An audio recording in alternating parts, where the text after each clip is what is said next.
Guys, before this video starts, please make sure that you like this video and you subscribe to the channel, and make sure to click the notification bell on the bottom right hand corner of the video. And I gotta shout out my sponsor, Envato Elements. It's something that I'm calling the Netflix of video production, because you can get over 400,000 transition packs, effects packs, or any type of VFX packs that you could ever dream of having, and it's only $33 a month. Shout out to Aperture for giving me all this lighting, and let's get going with the video. How's it going, guys? Josh here, aka Olufemi, and what I'm gonna do in this video is I'm gonna tell you my top 8 favorite lighting tutorials on YouTube. I believe lighting a lot of the time can be the most overlooked aspect of film production. You got people all the time saying, oh, my shots would look like this if I just bought the newest camera. But a lot of the time they could keep shooting on their old camera and just change their lighting setup. The first video I'm going to show you is by Dicasa Film. This is probably one of the first videos that you should ever watch in regard to lighting. I remember watching it back in the day years ago, but it's going to basically tell you about 3-point lighting. This is a basic lighting concept that if you don't understand, you're not going to understand any other aspect of film lighting at all. The cool thing about this video is he just keeps it simple. He just uses one type of light, fluorescent softboxes, and he just worries about how they're positioned to teach you exactly where the key light needs to be, and how the shadow that the key light makes needs to be filled with a fill light, and then how the hair light in the back is used to pop you out of the background. This next tutorial is actually one that I created a few years ago. I just called it Let's Talk Film Lighting, the Basics, and that's what it covers, the basics, but it goes a little bit more in depth. It first teaches about color temperature and how there's this thing called the Kelvin scale, how light can be either cool or warm. And then it gives you a little bit more detail in regard to the types of lights you can buy. You can buy Fresnel lights, which can be focused, or open face lights, which aren't focused. The video then goes into the 5 qualities of light and different lighting setups that you can use depending on the type of look that you want. So this next video is by Parker Walbeck. He's that full-time filmmaker guy. I would say this is probably the best lighting tutorial hands down on YouTube right now. What's up, everybody? In this video, I'm going to show you how to make your images go from looking like this to this.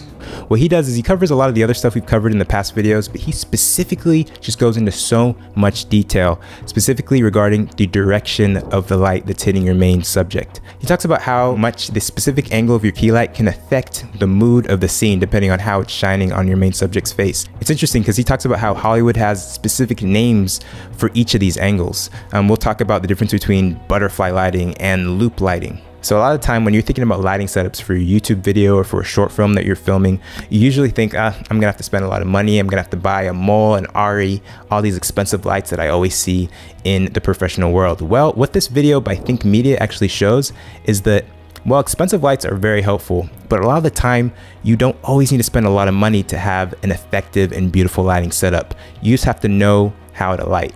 Expensive lights will give you a lot of perks, like having a high CRI rating, so they're gonna look more true as far as the colors go. They're gonna be more powerful, and they're gonna be dimmable. They're gonna be able to do special effects all within the light. But know that you can do a lot with a little if you just know some simple lighting rules. So this next video is by DSLR Video Shooter, and he definitely has a more expensive setup. Instead of $75, his setup is probably in the thousands of dollars. But he has a good reason for this setup, and I'll tell you why. He has been doing video production for a long time. He has a YouTube channel, and he knows exactly the types of shots that he wants. He probably does a lot of interview setups. He does a lot of product reviews. So what he does is he has specifically bought a light and placed it specifically in the place that he needs it for every setup. So he doesn't have to move any lights at all. He also probably has pretty rigid and expensive stands that are very stable and supportive of each light. So basically each time that he changes to a new setup, he turns some lights off and he turns new lights on. The lights that he uses are great quality lights as well. All the links are actually in the description of his video, so you can buy them if you want. He has effective diffusion setup so that you only have soft lighting and you don't have any harsh lighting that's going to give you ugly shadows. But the biggest takeaway from this video is, yes, he spent a lot of money on lighting, but he knew what he was doing and he was intentional to make sure that every dollar wasn't wasted and that every light that he bought was for a specific purpose. So this next video is another video by Parker, the full-time filmmaker guy. It's not specifically about lighting, it's about shooting an interview, but if you skip to 5 minutes, 50 seconds, he specifically talks about how to light an interview. This is a setup that most of you YouTubers are going to need to know how to do, and it's something that I think he teaches very, very effectively. I like how he specifically talks about the need of having soft lighting and having distinct foreground background separation. One really cool takeaway from the video was whenever you have a background that's naturally lighter than your foreground, you're gonna have to make sure to compensate by adding more light to your foreground. That way you can expose your foreground normally and your background doesn't go crazy overexposed.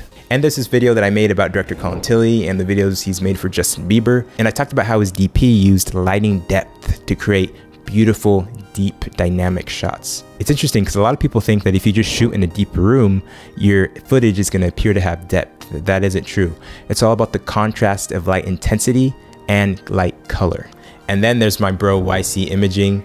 He has been putting out some really incredible content, especially in the music video realm for a while. But one video that I just saw that he actually made a while ago was about how he has made his own DIY Quazar lighting setup. And he doesn't even use real Quazar lights. He actually uses a lot cheaper lights that he actually bought from the American hardware store called Lowe's. It's incredible. I'm gonna actually try it out, I think this weekend. You gotta watch this video and be inspired and try this out for yourself. I feel like after you've watched all these videos, you're gonna have a pretty firm foundation regarding the fundamentals of lighting and even a lot of deeper stuff as well. I think that after you watch these videos, I think the best next step would be to actually start watching the application of a lot of these techniques. I want you to watch artists such as Matt Alonzo or Colin Tilley or Solomon Ligthelm, and I want you to see how these specific tools and techniques are actually used in the production process. Hopefully you're going to realize that there's absolutely no mystique regarding professional, beautiful production lighting. Everything can be broken down into a specific workflow. I hope that you're encouraged and know that with just a little bit of practice, you can be just as great of a light designer or cinematographer than any of these greats that you've been learning and following for all these years. Thanks so much for watching, guys. I hope that you like this video and subscribe to the channel. And as always, keep it chill.